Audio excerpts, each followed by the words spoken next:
在下严家堡风俊。二位可是来参加喜宴的？正是。原来是黄风谷的韩师弟和董师妹。稍等，我去给二位登记安排。上城区登记一下。连福牌都是玉质，看来这严家堡还真是阔绰。久等了，这是城中的通行令牌，凭此令牌可入住指定的客栈。收好。风师兄，为何你给我们的福牌和他们的不同？啊，实在抱歉，此次参加庆典的客人比预计多出来不少，眼下呢就只有下城区客栈还有空余。原来如此。为什么我们不能住上城区？啊，这个二位放心，除了位置不同，各个客栈都是堡主亲自挑选出来接待贵客的。啊，今夜城中还特意安排了烟花表演，一定能让二位尽兴。那就有劳风师兄了。风师兄，上城区的客房真的没了吗？风师兄，我真该死，怎么能让这么漂亮的师妹住下城区呢？不是还有一间上房吗？拿来，快！师妹收好。多谢风师兄。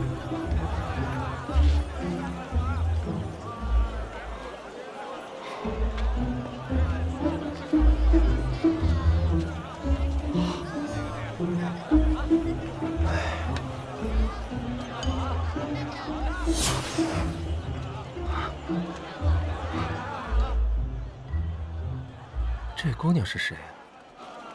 你是不是又在怪我使用媚术了？天生媚体？难道她跟那老怪有关？呵呵，有点意思啊，也是时候给这老怪上一炮了。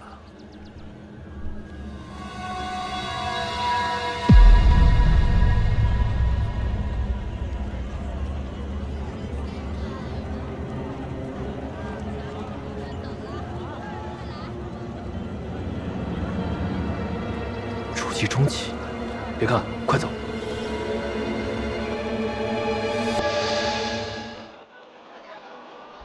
小二，出见。哎，来了，客官。哦，您二位是一起的呀？我们分开住。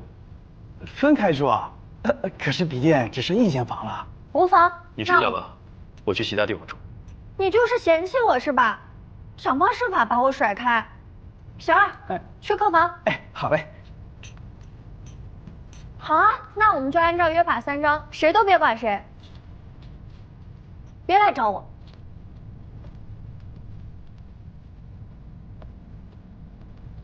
这儿住的都是西派的弟子，门口还有巡逻队，应该是个安全的地方。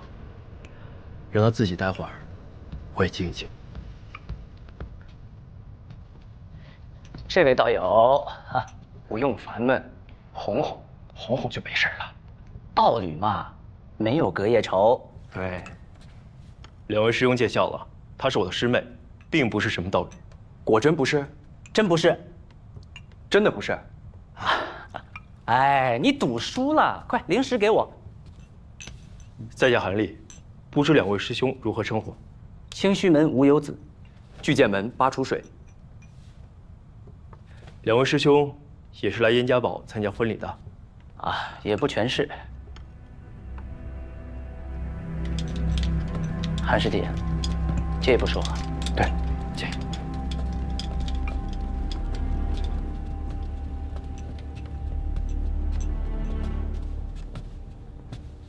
韩师弟，你可有听说近来燕家堡的传闻啊？据说此地有邪祟出没，以凡人和低阶修士为食，以虐杀为乐。这3个月以来，夜夜都有人死去。这里有结丹修士坐镇，还有这样的怪事儿？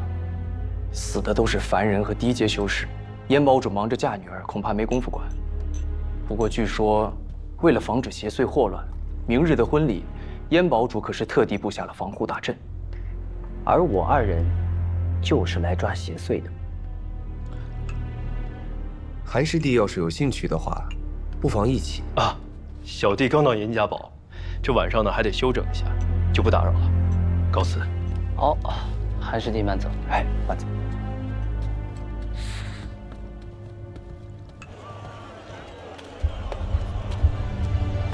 邪祟，专以持凡人和低阶修士为食，这种事倒是第一次听说。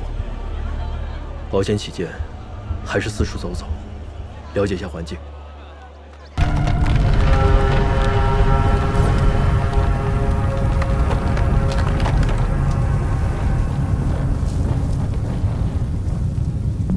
少主，少主，咱啥时候出征哎？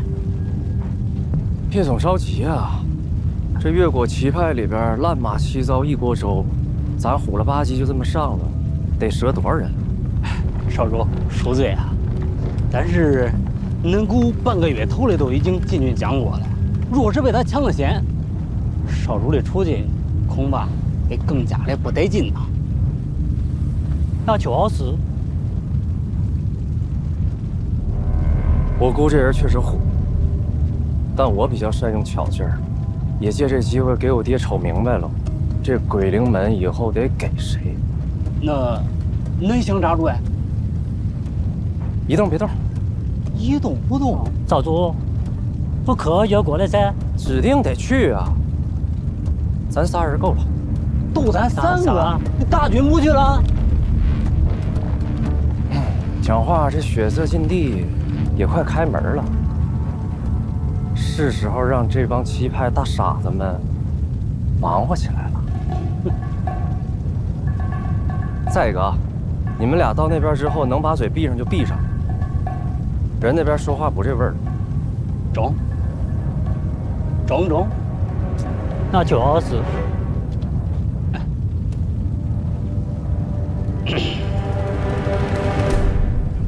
你们都是各派的老人了，七派如今势力如何？你们心里不清楚吗？比5年前如何？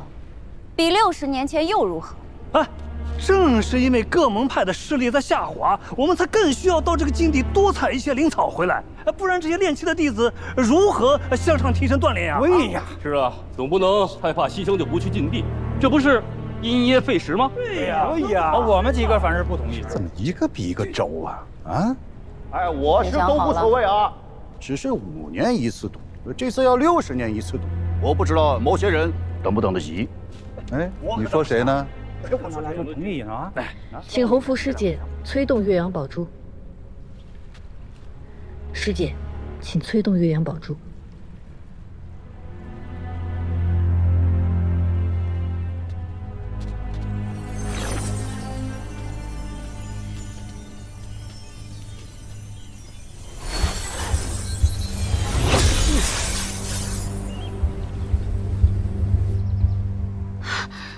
那是什么？岳阳宝珠。看来长老会那边有情况，我先去看看。韩姑娘，一定要从禁地平安回来。嗯，再见。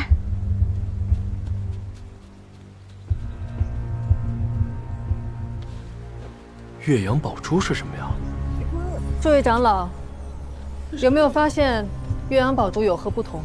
这没以前亮了。宝珠没有以前亮了。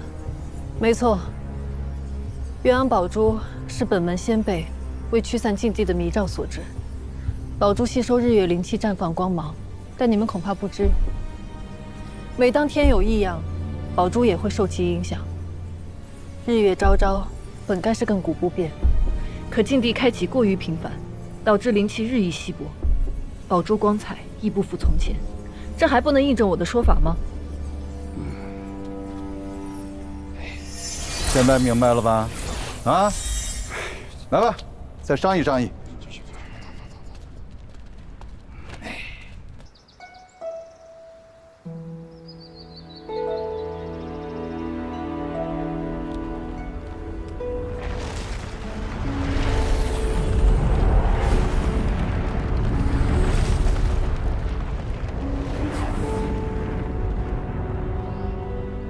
这血色禁地如此凶险，要不等下次开启，准备充分些再去吧。听说了吗？以后这血色禁地要改为60年开放一次，这下要拿到筑基丹，恐怕更加困难了。是啊，可要不突破筑基期，这寿元也就100-200年，再来一个60年，那莫不是要等到老？要不这次咱就去吧，去的话问问表姐，她去咱就去。不用问了，那姓陆的去，表姐肯定也要去。但是这一次改了规则，去的人肯定比以往要多，咱们务必要小心行事，别因为这个丢了性命，那就不值得。好，那快走吧，他们都在这报名呢。走。如果再开，就要等60年。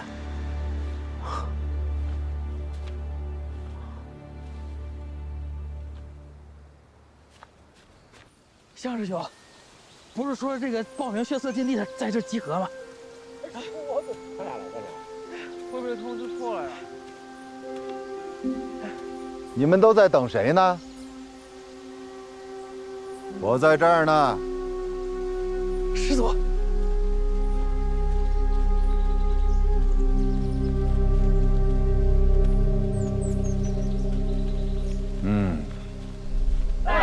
师祖。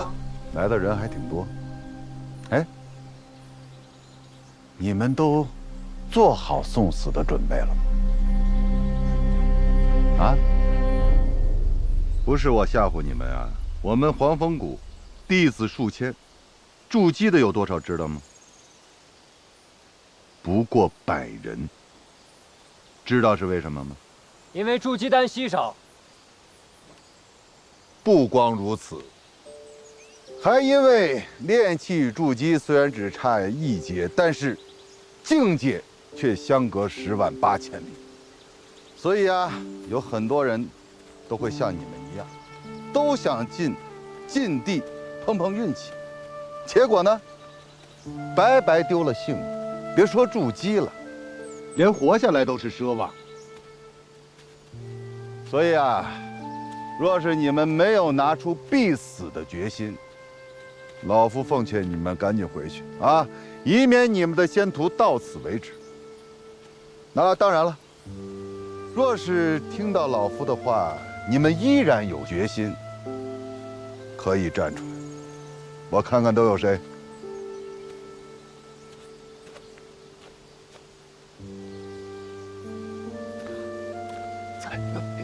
快点！嗯。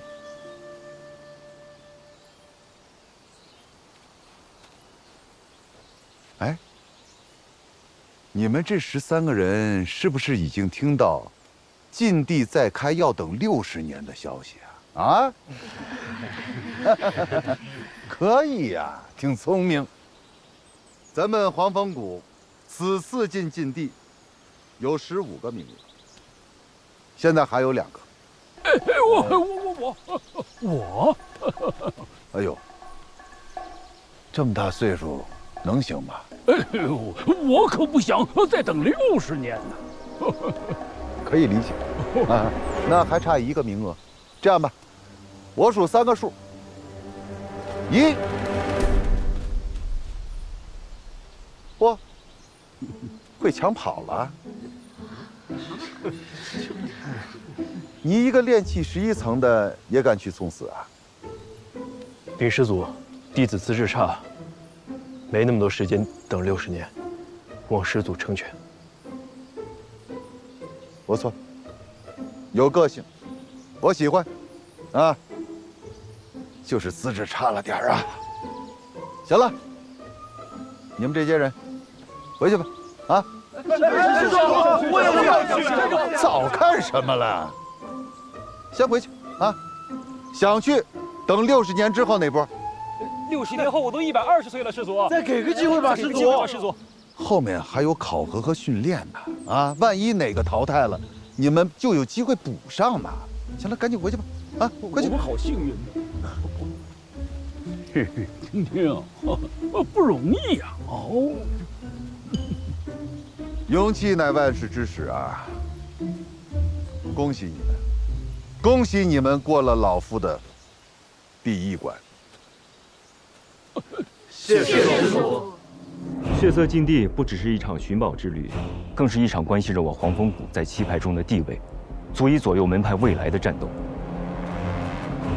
为了能让你们都能活着回来，我要好好的训练你们。此行万分凶险，现在打退堂鼓还来得及，以免在禁地内断送了性命。禁地内天气恶劣，变化无常，还有各种崎岖的地貌，不少人在进入禁地之初，便被这恶劣的天气折磨致死。你们要记住这几种药材：玉髓枝、紫侯花，还有天灵果。这些都是筑基丹所需要的重要的药材。禁地里会有各种妖兽出没，想要顺利取药，就得先过他们这里。要是打不过，可就成了他们的腹中餐了。禁地中的各派弟子大体分为3类。第一类，实力较弱的，就像你们其中的有一些人，要么是被逼而来，要么就是心怀侥幸。这样的弟子，往往活不过第一天。第二类人，修为虽然不弱，但也算不上顶尖高手，其中不乏有一些投机取巧之辈，不去好好采集灵草，反而还想利用杀人夺宝的手段谋利。但是到了第3日，第2类人中的佼佼者，便会在禁地中自动的销声匿迹，不再现身。这时，便轮到第3类人了。师祖，第3类人是？第3类人是懂得保存实力、隐藏实力的那些家伙，终于出手，各显神通。师祖，那您说了这么多，到底哪类人活下来的最多呀？自然是第3类。真正的高手，错，是第1类。啊，第一类人。木秀于林，风必摧之。能进禁地的哪一个不是身怀绝技啊？但若是不够谨慎，再厉害的人，也只有身死道消的下场。而那些实力最弱的呢，因为早早认清了现实，反而能够成为最容易全身而退的人。藏巧于拙，用晦而明。没想到，当初莫大夫教我的一切，在修仙界依旧适用。碾压花刀屋，碾压上莫灵兽山，巨剑门，横扫巨剑门。好了，行人可嘉。但是我还是那句话，活着回来最重要。是。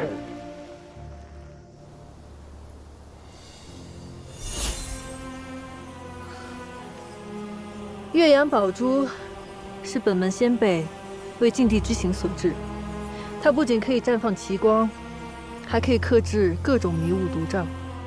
血色试炼中啊，有一个宝物，叫岳阳宝珠，光如日月。就是因为它在血色禁地中太过好用，被其他6派集体声讨。我们偃月宗不得不将宝物献出，成为7派的共有之物。禁地之行后，原执掌宝珠的一派就要交出此物，只是今年又回到了我派手中。7派约定，只有在第4天才能打开岳阳宝珠。那师祖，是不是到了第4天，采集灵草就更方便了？恰恰相反，岳阳宝珠未出现的时候，你们暂时是安全的。当岳阳宝珠一出现，你们就要注意躲藏了。这是为什么？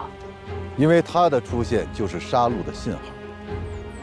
你想一下，如果你是花了3天，结果什么灵草都没采集到的人，在剩余的有限时间里，你会做什么？杀人夺宝。现在我要将岳阳宝珠交给你们其中一个人，燕如烟。弟子定不辱使命。近来身体如何？有没有再发生晕倒的情况？多谢师父关心，如烟好多了。自从入宗门之后，心口救急就再也没有犯过。即便如此，也不能大意。我找了些古籍，想要根治你的病，需要找一位按灵根修士，阴阳调和。多谢师父关心。如茵现在一门心思只想修行，还不想婚姻之事。师父让我留下是有正事吧？此次血色禁地让你带队，把岳阳宝珠托付给你，是有件很重要的事需要你去办。什么事？这趟禁地之行，免不了要与人斗法，还是买点趁手的法器。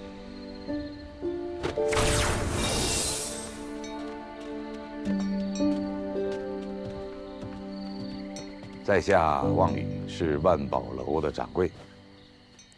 在下李飞宇，一介散修，想寻些法器傍身，不拘价格。厉公子利落呀，里边请，几乎上好的碧云茶。是，不用了，我呢也不是来喝茶的。你这要是没有好东西，我就不浪费时间了。厉公子留步。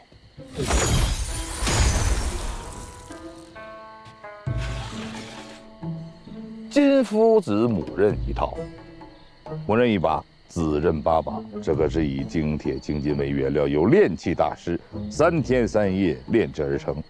只要手持母刃，就可以同时控制8把子刃攻击敌人。敌人不是防不胜防，而是疯了。哎，这是。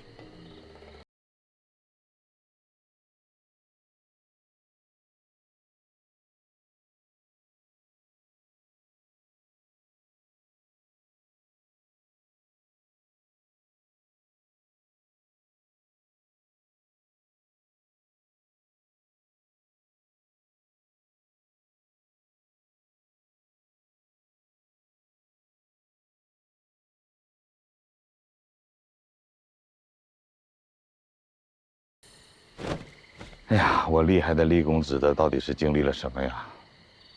全是大世面吗？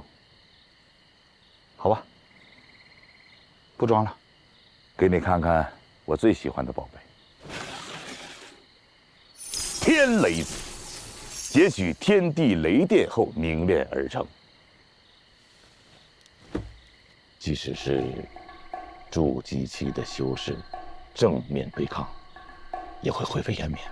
哇，是，说没就没有。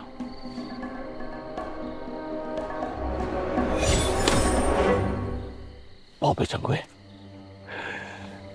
但是这个价格，也不是说厉公子什么实力。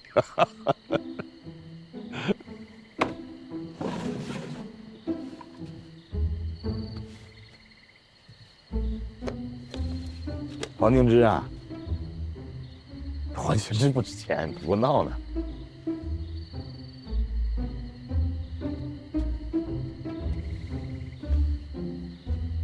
上百年的黄敬之也值不了几个钱啊！你再闻闻。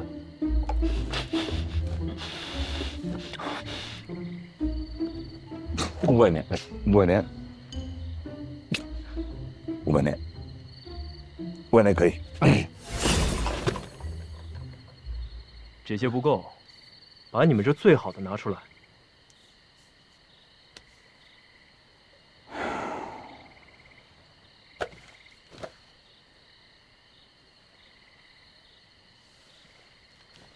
假人民币呢？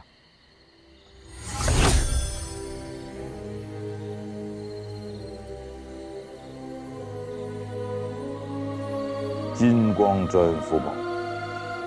本殿的镇店之宝，这还是结丹期的修士才能练得出来的啊！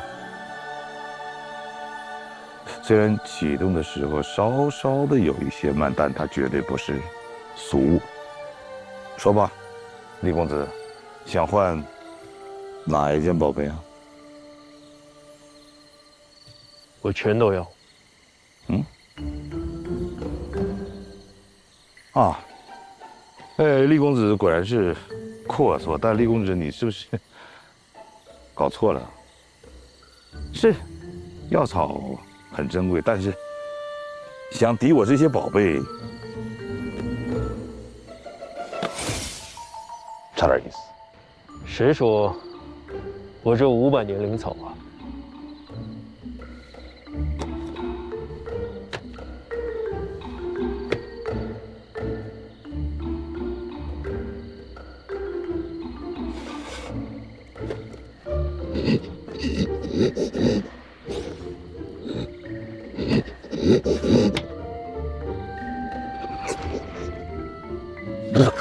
亲们，亲们，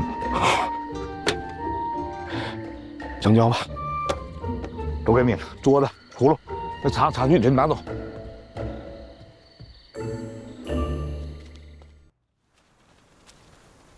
禁地之行万分凶险，我们务必要携手行事。是要跟你们同行，我可是要单独行。师姐，师姐你怎么了？行了，你们别愣着了，赶紧去找师祖。他旧疾复发了。这里地处偏僻，正好试试新买的东西。金父子母刃。陆明远，我把筑基丹都给你了，你现在要悔婚吗？有人。师妹，何必这样呢？只要我能得到董玄儿的青睐，那洪福师祖很有可能会收我做门下弟子，还愁筑基丹吗？没想到你是这样的蠢货。哎呀，好了，师妹，师兄一会儿便让你知道为兄的好。别碰我！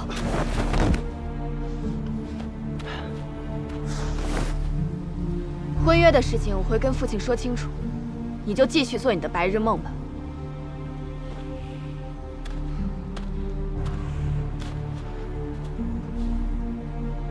筑基丹还给我！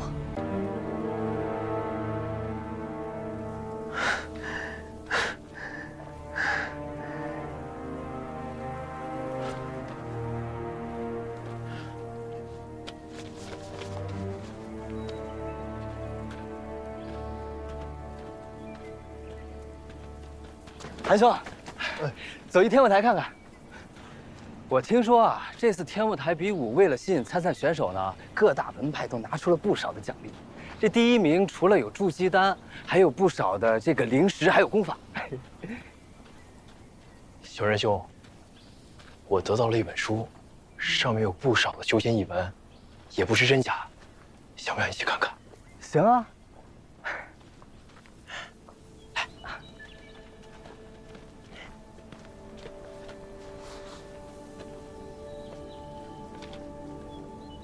清晰笔录。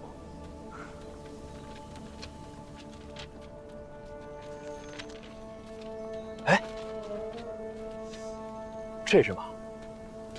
这个看着好像是哪个门派的令牌吧？这不是令牌吧？你看这上面的字。升仙令。升仙令是什么东西啊？升仙令是……我听说啊，升仙令呢，就是你只要有了升仙令，就不用武斗，也不用测灵根，可以直接进入七派。哎，有这说法吗？瞎说！那要是这样的话，大家都抢这个升仙令得了呗，谁还来这天舞台拼命？也是，无稽之谈。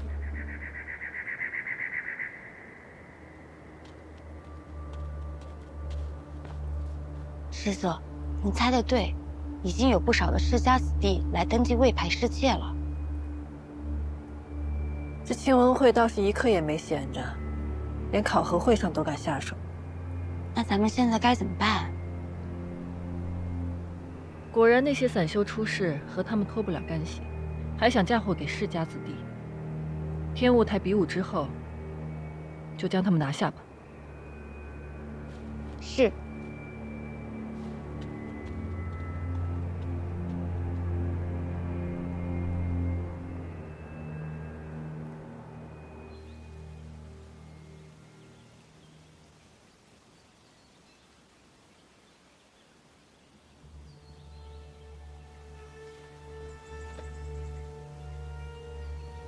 看样子，这块升仙令对应的是黄风谷。黄风谷，听说在七派中也是数一数二的大门派，运气还真是不错。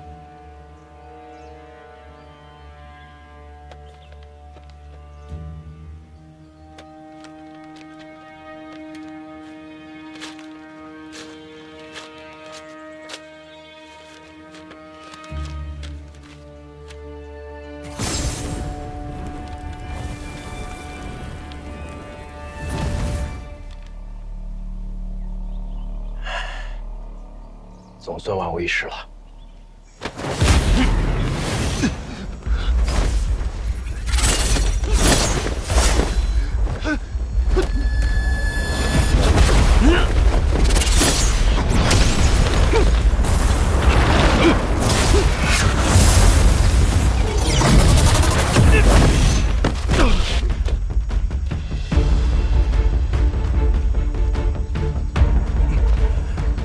明知道打不过还来送死，你配得上这颗筑基丹吗？老夫等这一天等了几十年了，石家小子，别猖狂了！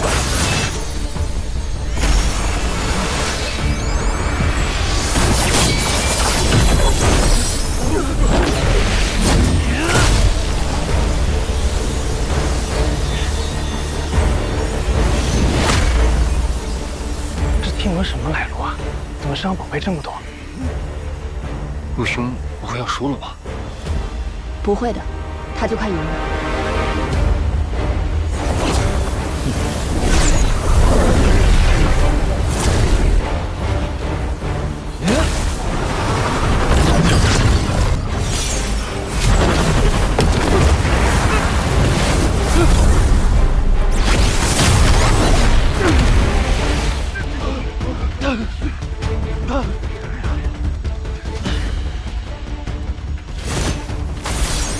兄弟，能让了。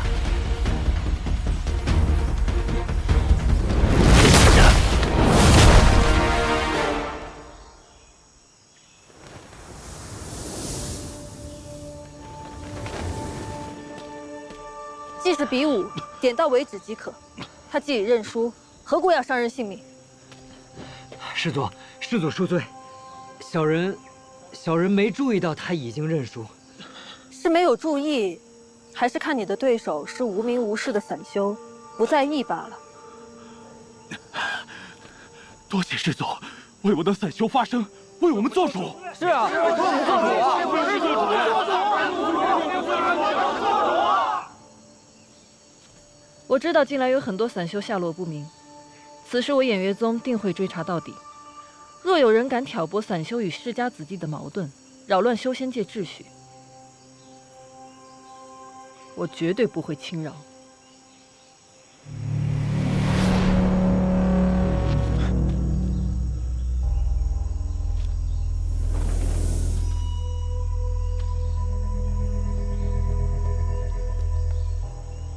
陆明远胜，得筑基丹一枚。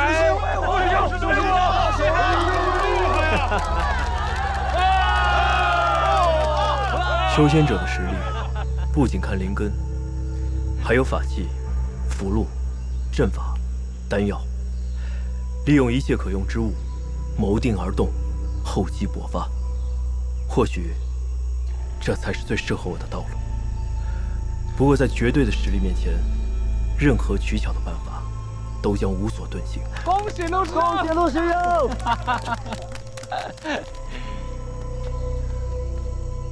他似乎进的也是黄风谷吧？还真是冤家路窄呀。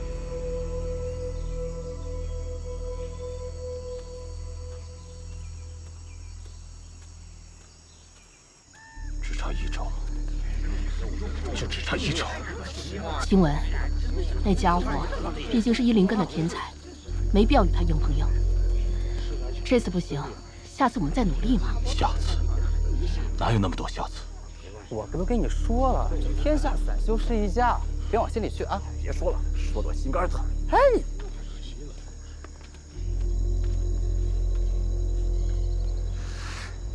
哎，我说大伙儿，也别这么悲观。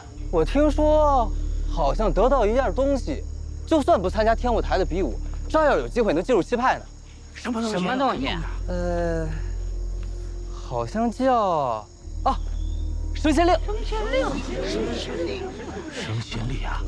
哎，青文道长，我正要问你呢，你知道这升仙令吧？升仙令乃越国七派设立，为的是奖励那些立过大功的修仙家族，可以世代相传。据闻持此令者，可以到各个门派免册入门，还可以获得筑基丹。出鸡蛋！我们还能得到一个出鸡蛋，果然是长见识。但这东西已经数百年未曾出现过，你是怎么知道的？哈，不是我，是韩兄他问，哎，是他在一本书上看见的。他主动问你的吗？也不是，哎，也没什么，就是我们两个在这儿闲聊。那韩丽呢？怎么没见到她？韩丽，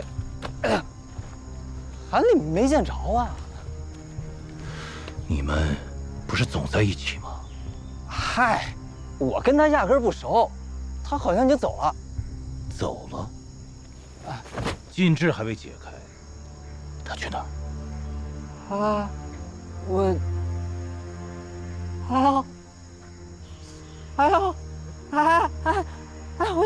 我肚子，我去方便一下啊。怎么跑了？去哪里了？这肚子疼，真的假的呀？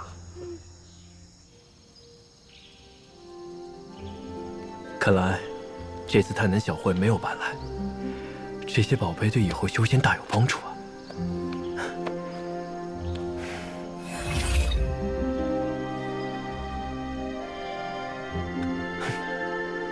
伪灵根就伪灵根吧，有这生星令就不着了。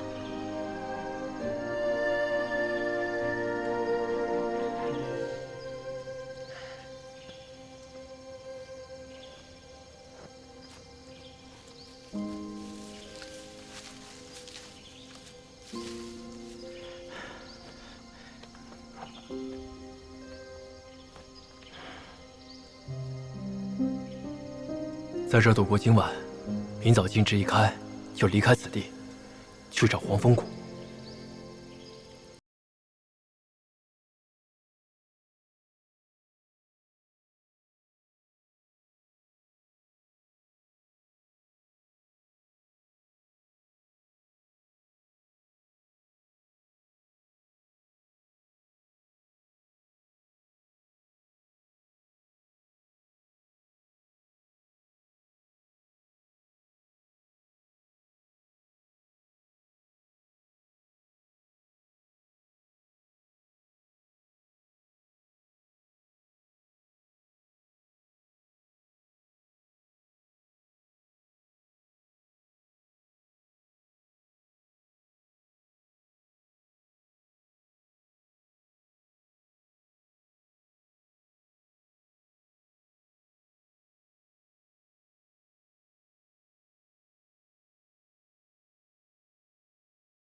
小师兄，你怎么了？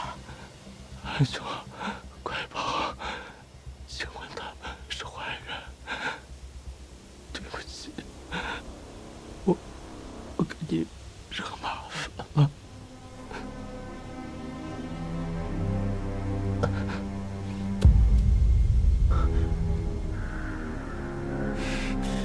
成仙令的事暴露了。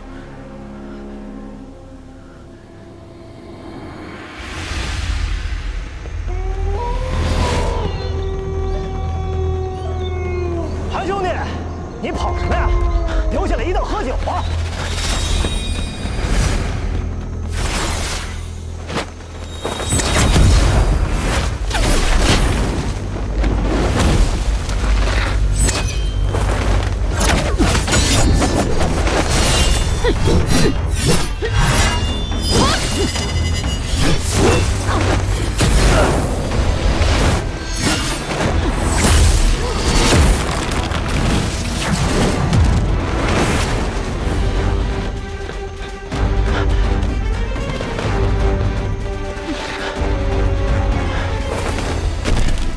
往哪儿跑？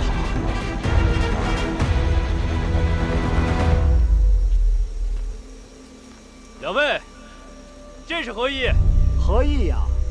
事到如今了，韩兄，你就别装糊涂了。嘿，韩兄弟，你这就不地道了吧？得了升仙令这样的宝贝，不拿出来给我们开开眼。升仙令？什么升仙令？没听说过。倒是你们，光天化日下谋财害命，就不怕七派追杀你们吗？别跟他废话了，先拿下，再搜他的身。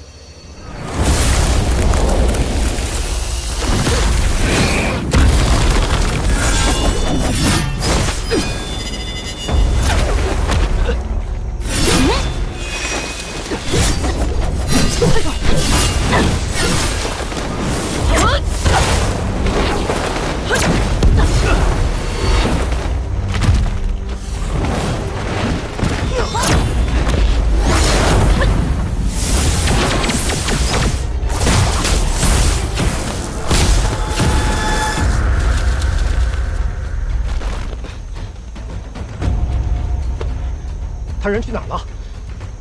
找。这样下去不是办法。那个晴雯还在暗处没出手。韩兄弟，我看见你了。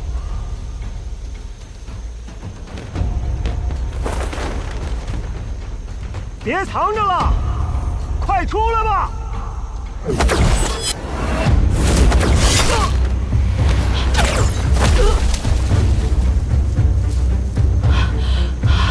上品法器，晴雯，救我！晴雯！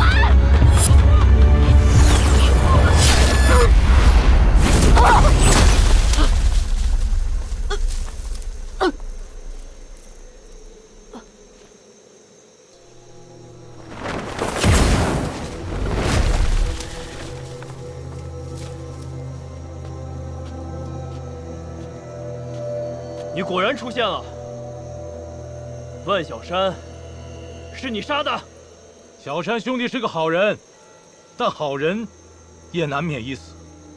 你的人也死了，为何见死不救？我一直隐隐觉得你藏有后手，所以让他们先出手。果然是对的。原来如此，你们有3个人，但升仙令只有1块。韩兄弟是聪明人，评估于我多年，此事若非事关大道，我也不会如此行事。哼，你果然是个彻头彻尾的恶人。韩兄弟，这飞剑符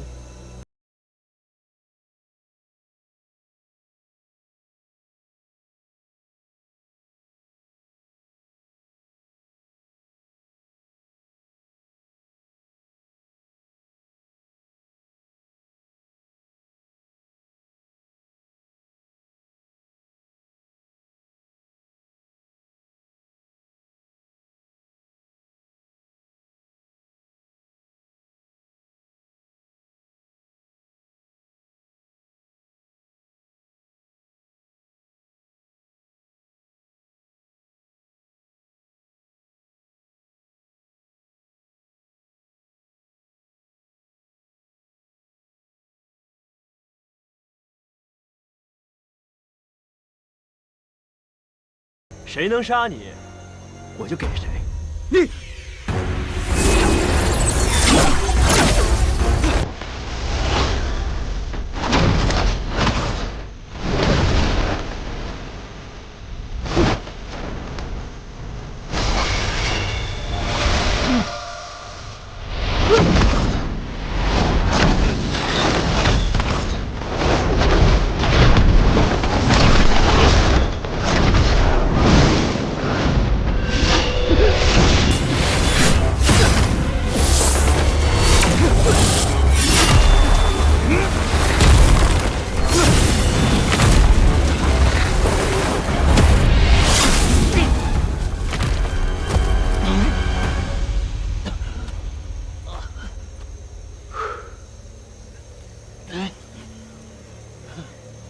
哎，为了块令牌，赔上性命值吗？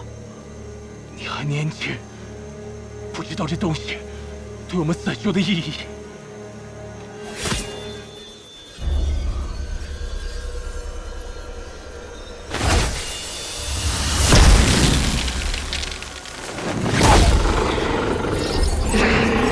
谁？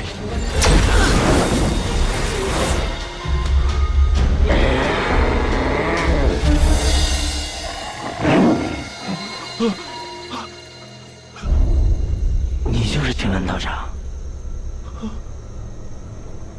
你好像快死了，不过主人说了，你还不能死。看来只有让他去死了。受天地之咒，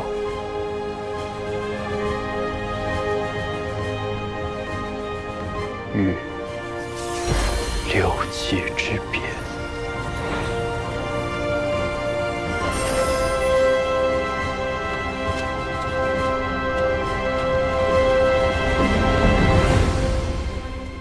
我来了。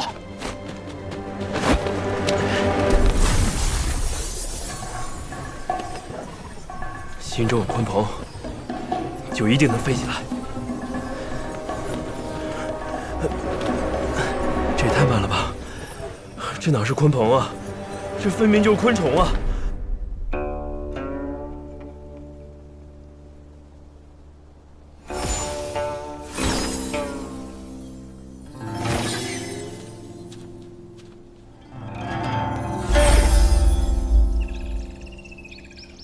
怎么样？你什么时候会这种法术的？哎呀，人间四月芳菲尽，山寺桃花始盛开。哼，小意思。你可千万别让轩儿看见你用这招啊！他要是看见这些花花草草的，更没心思修炼了。哦，对，等一下。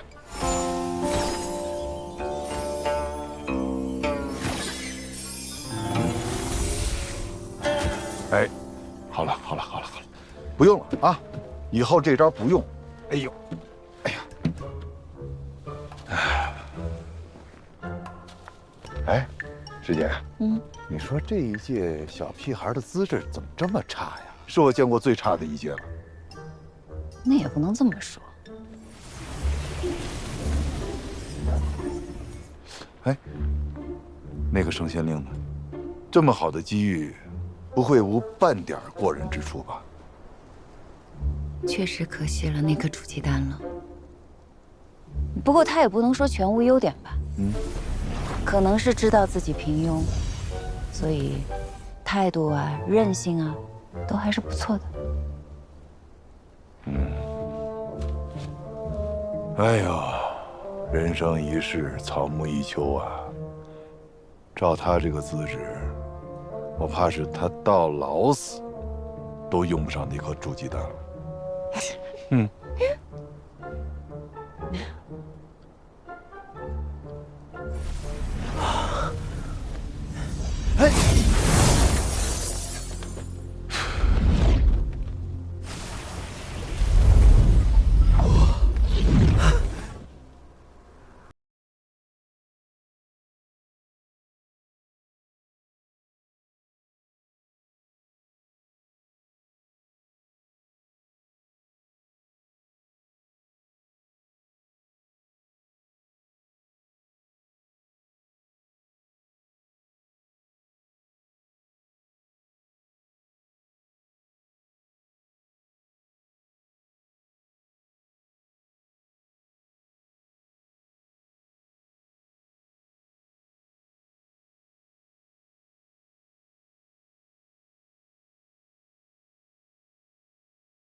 修护凡，闯三界浩瀚，轮回里涅槃。从今日开始，你们便正式成为黄风谷的弟子。作为掌门，对你们只有一个要求，就是潜心修行，不可惹是生非。你们在这儿的目的，就是修行，而修行的第一关隘就是筑基。等到筑基之后，不用了，多谢，便可以吸收日月天地之精华，不食五谷，不纳污浊。所以，即便你们还在练气气，也理应开始辟谷。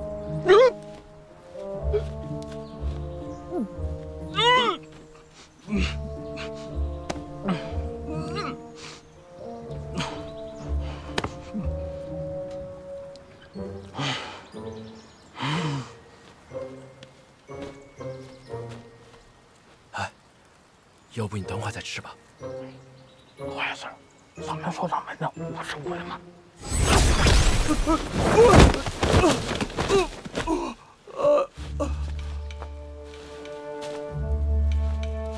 你若舍不得山珍海味，老夫还可以酌情饶你。可你连一块饼都舍不下，还怎么修行？谁说修仙就不能吃饭了？我家人都跟我说了，有个结丹区的师祖就特别爱吃，不管瓢盆都随身带着呢。吃口饼怎么了？不总比饿死强吗？好的不行。这个结丹期师祖怎么缠的？就是，别听他瞎说，胡说八道。真有这么缠的结丹期修士吗？升仙令是祖上定下的规矩，不得更改。你精进修炼，凭你的异灵根，说不定谷内会再赐予你一颗筑基丹的。再次。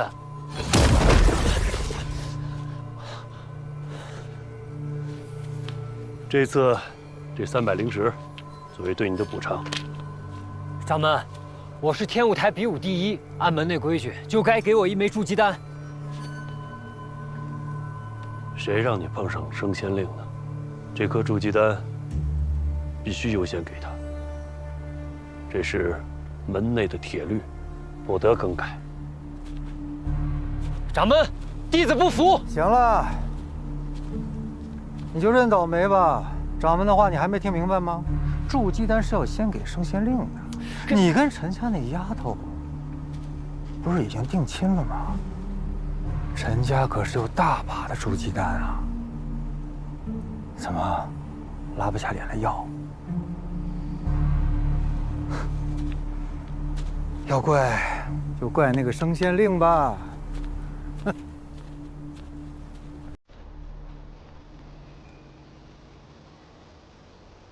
看好，这是啥？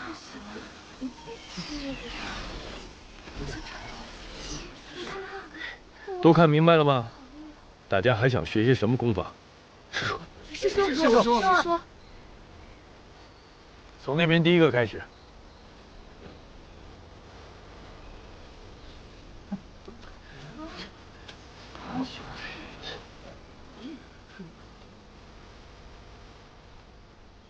我想学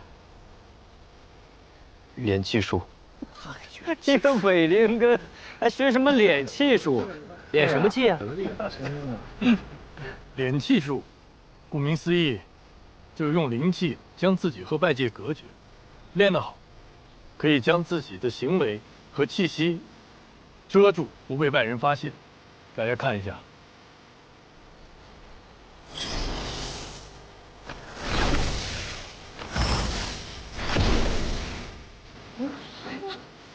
不是说呢？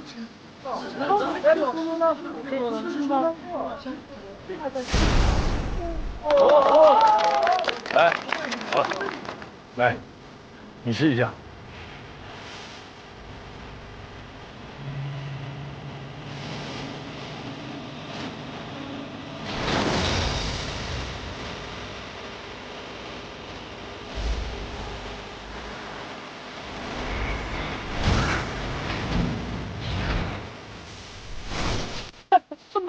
停止住！演哪儿了？谢谢师叔。今天这堂课，我们学制服。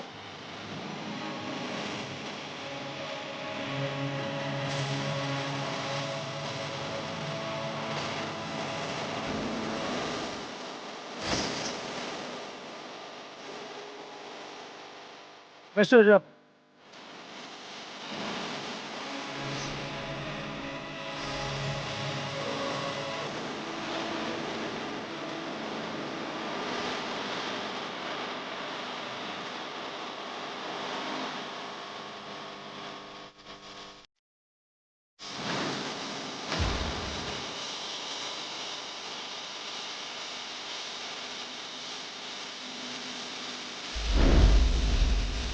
练吴奇，灵力资质也一般，不过眼睛不错，很干净。姑娘，请自重。你不喜欢被人看？我只是不喜欢被人盯着，你这样看着我，会让我觉得很不舒服。啊，你是不是看到我很紧张？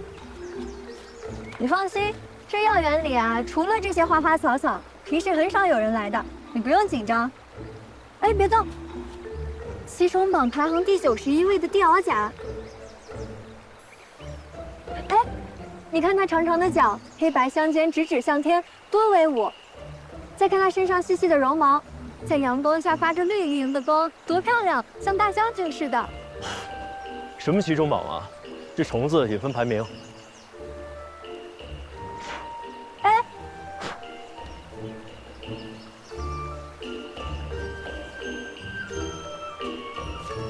是啊，修仙者都有排名，为何这些虫子花草不能有？你可别小瞧这百药园，这里面可是卧虎藏龙呢。是啊，这个修仙圣地果然是千奇百怪。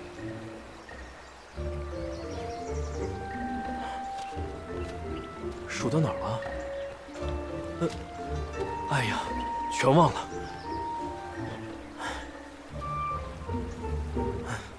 你别看我了，行吗？1、2。可是人不就是生来要给人看的吗？你看这些爬虫啊、花草啊，他们就不在意我们，所以他们很开心。你又何必在意别人的目光？怎么这药园里都是一些怪人呢？真希望谁也别注意我。不过，他看上去好像对这里很熟悉，要不趁机打听打听。受教了，在下韩立，不知姑娘怎么称呼？哦，原来你就是那个升仙令啊！我没有看不起你的意思，我是董轩儿，那以后我们就算认识了。敢问姑娘也是在这园中当值吗？她可是董轩儿啊，没人能够喜欢她的。马师伯，马师伯，啊，既然你们两个已经认识了，我就不用多费口舌介绍这么多啊。那这是韩立，董轩儿呢是和别人不一样的，他是谷中结丹修士，亲传弟子，所以呢，眼中万物与你所见不同，你就不要和他浪费时间了。弟子明白。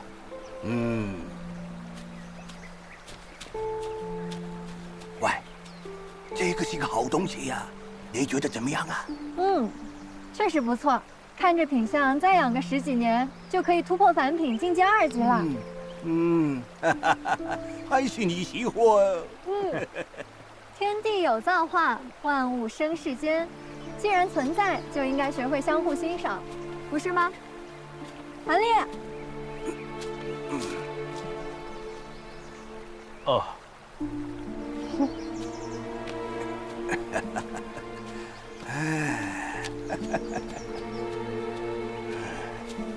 所见极美好，也许这也是一种修行吧。啊，这个百药园真好啊，我喜欢。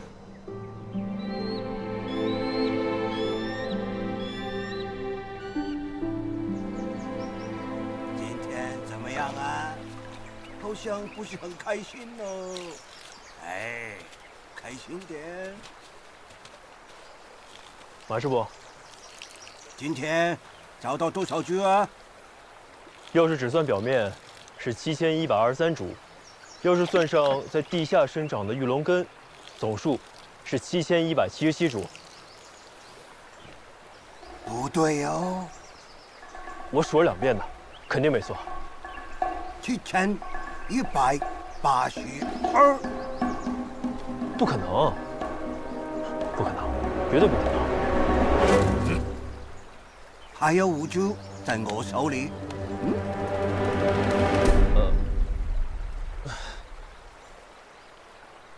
哎，算你过关，拿着。勉强算你合格了。谢马师傅。那我可以留下来了吗？马师傅，我之前种过药草的，请马师傅放心。你在这里等下。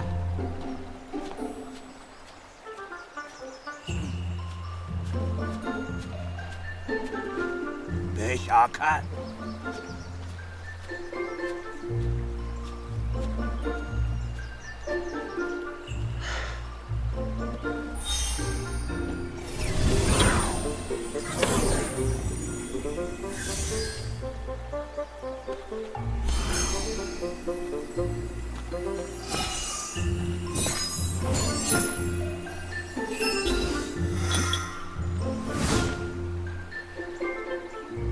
韩磊，过来呀！以前曾经跟你讲过，如果药草种死了，你是要赔的。那你是不是准备了一个赔偿计划？弟子一定尽力。那好，有什么事就记下来。好了，这里就交给你了，我去闭关了。你可暂居此处啊，方便打理药园。我1季之后呢，回来找你。到时丰收了，应该给你的零食是不会少的，好不好？马师傅尽管放心。那还有啊，千万不要打扰我啊！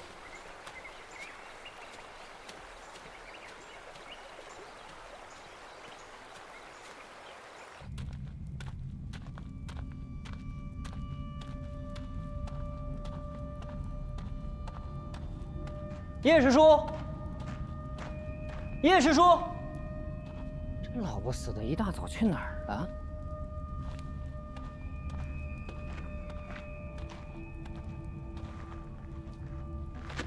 平日不见踪影，原来一直在鼓捣傀儡呢。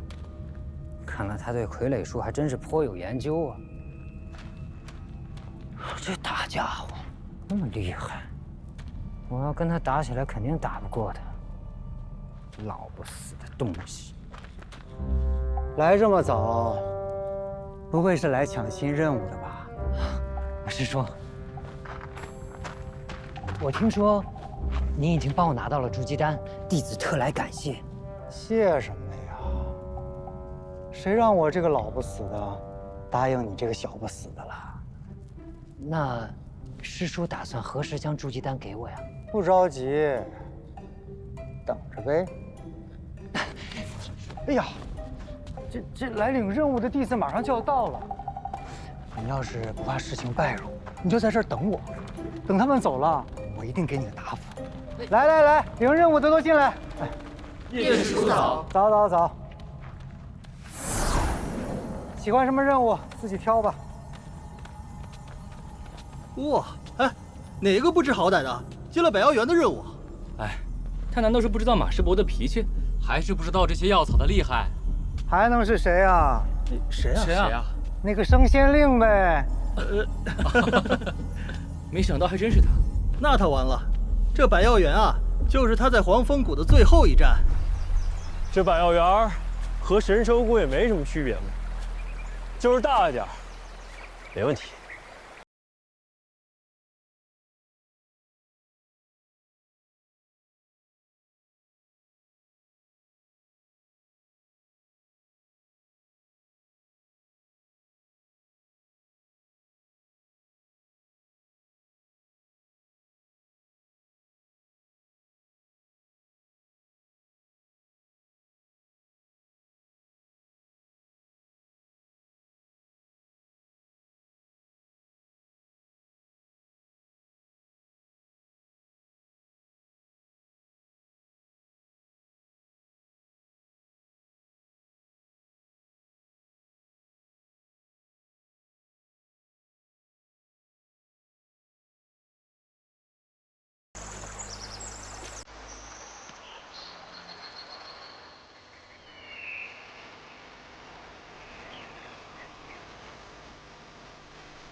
这样。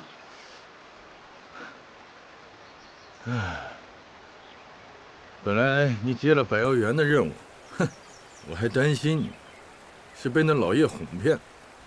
现在看来啊，哎呀，你不仅医术了得啊，你这种植灵草也很有一套吧？不错。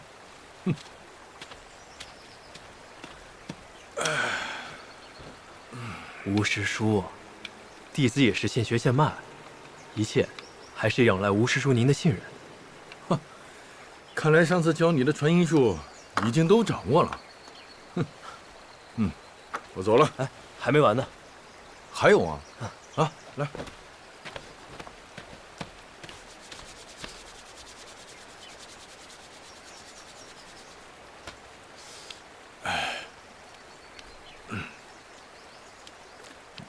舒服，就是这儿。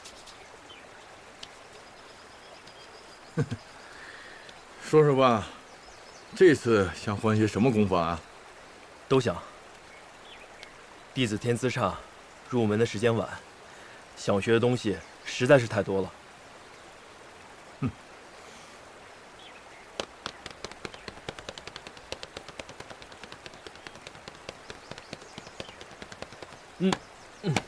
好了。